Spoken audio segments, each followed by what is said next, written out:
और अब बात करते हैं 24 की बीजेपी की प्लानिंग की। अपने राज्यसभा सदस्यों को भी लोकसभा चुनाव के मैदान में उतार जाए, ऐसा हो सकता है। चौंकाने वाली इस रणनीति का ट्रेलर 5 राज्यों के विधानसभा चुनाव में दिखने भी लगा है, खासकर मध्य प्रदेश में, जहां अब तक बीजेपी ने 79 कैंडिडेट्स का ऐलान किया है। आपको बता दें कि 79 सीटों में 75 सीटें ऐसी हैं जहां 2018 में बीजेपी हार गई थी। ऐसे में नए प्रयोग का मैसेज क्या कुछ संदेश दे रहा है, आप भी समझिए। जानकार बीजेपी के इस प्रयोग को एंटी इनकम्बेंसी की काट के तौर पर देखते हैं। बीजेपी इस फॉर्मूले को पहले भी अपना चुकी है। कद्दावर चेहरों के जरिए सत्ता विरोधी लहर को थामने की रणनीति है, क्योंकि केंद्रीय मंत्री और सांसद सिर्फ अपनी ही सीट नहीं बल्कि रीजन का जिम्मा संभालेंगे। इन नेताओं पर स्ट्राइक रेट बढ़ाने की जिम्मेदारी भी होगी। बड़े नेता हैं, बड़े चेहरे हैं, सांसद हैं, मंत्री हैं। साथ ही साथ कैंपेन को और धार देने की रणनीति भी बनाई जा रही है। परिवारवाद के खिलाफ पीएम मोदी सबसे ज्यादा मुखर है और टिकट बंटवारे में इस पर मैसेज देने की भी कोशिश की जाएगी, क्योंकि विपक्ष को इस मुद्दे पर जमकर घेरते हैं मोदी। 230 में से अब तक 78 नामों का ऐलान किया गया है, जिसमें एक परिवार में एक ही टिकट देने का संदेश फिलहाल उभरता दिख रहा है। कैलाश विजयवर्गीय के एमएलए बेटे आकाश को अभी टिकट नहीं मिला है, जबकि पहली बार विधानसभा चुनाव लड़ने जा रहे प्रहलाद सिंह पटेल के एमएलए भाई जालम सिंह को भी टिकट नहीं दिया गया है। इसी तरह नरेंद्र सिंह तोमर के बेटे देवेंद्र तोमर की दावेदारी भी चल सकती है। सांसद गणेश सिंह के भाई उमेश सिंह का पत्ता भी कट चुका है। और इन सबके बीच सामूहिक नेतृत्व का बड़ा संदेश, सीएम फेस की कमी नहीं जैसे बयान भी लगातार छाए हुए हैं। इसके जरिए संगठन कैडर में संतुलन बनाने की भी रणनीति है। सवाल ये भी उठ रहे हैं कि क्या मुख्यमंत्री के फेस के बिना बीजेपी जो है एक अलग रणनीति के साथ आने वाले विधानसभा चुनावों में उतर सकती है।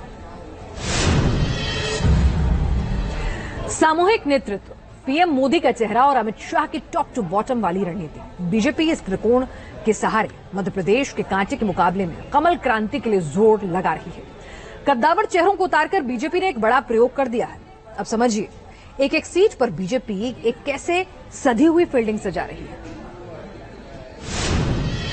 मोदी के माने में, मोदी के माने में, मोदी के माने में बसे एमपी, एमपी के माने में मोदी, मोदी के माने में बसे एमपी, एमपी के माने में मोदी।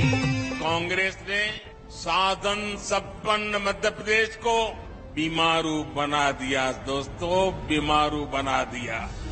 एक नाम जो एंटी इनकम्बेंसी को प्रो इनकम्बेंसी में बदलने का मादा रखता है। एक सुपर ब्रांड चेहरा जो बीजेपी की रणनीति की धुरी है। विधानसभा चुनाव में पीएम मोदी का चेहरा सेंट्रल रोल में होगा, ये तो साफ है, मगर पिछले 24 घंटे से चुनावी सस्पेंस को बढ़ाने की वजह बन गई।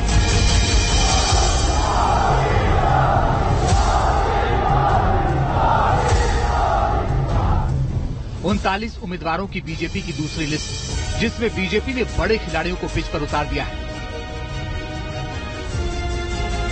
नरेंद्र सिंह तोमर, प्रहलाद पटेल, फग्गन सिंह कुलस्ते तो टीम मोदी के सदस्य हैं, जिन्हें उम्मीदवार बनाया गया है। इसी के साथ इंदौर के छत्रक कैलाश विजयवर्गीय, 2 बार की सांसद रीति पाठक, सांसद गणेश सिंह, उदय प्रताप सिंह जैसे राष्ट्रीय राजनीति के चेहरों को मैदान में उतारा गया है। केंद्रीय नेतृत्व को भी, राज्य के नेतृत्व को भी, कि उन्हें मुझे इतने लंबे राजनीतिक जीवन में पहली बार राज्य की राजनीति में विधानसभा चुनाव लड़ने का मौका दिया है, और वो भी मेरे गृह जिले से। इसलिए मैं अपने अनुज को भी साधुवाद देता हूं, क्योंकि उनकी जीत के कारण मुझे नरसिंहपुर चुनाव लड़ने का अवसर मिला है। सबसे बड़ा प्रयोग बीजेपी ने उन सीटों पर किया जो पॉलिटिकल स्ट्रेटेजिक तौर पर 2018 में बीजेपी के लिए चैलेंजिंग बनी थी। इस रणनीति के तहत अलग अलग रीजन में दिग्गजों को मैदान में उतारा गया।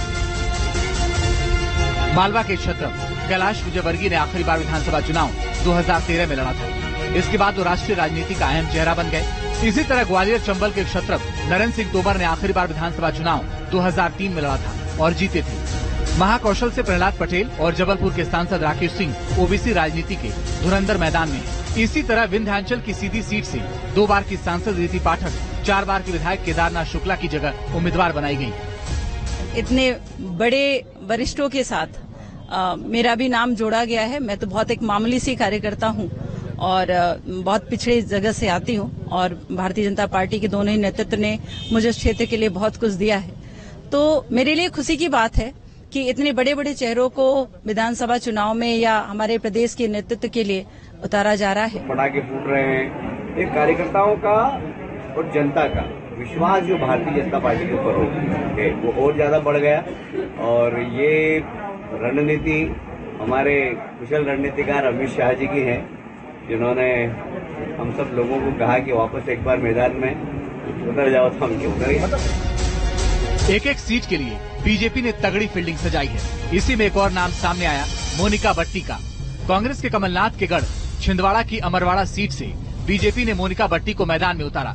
भारतीय गोंडवाना के संस्थापक मनमोहन शाह बट्टी की बेटी और पिता के निधन के बाद अखिल भारतीय गोंडवाना समाज की कमान संभाली। पिछले हफ्ते ही बीजेपी में शामिल हुई मोनिका बट्टी को बीजेपी ने अपना उम्मीदवार चुन लिया। बीजेपी ने तीसरी लिस्ट में सिर्फ मोनिका बट्टी का नाम पेश किया है।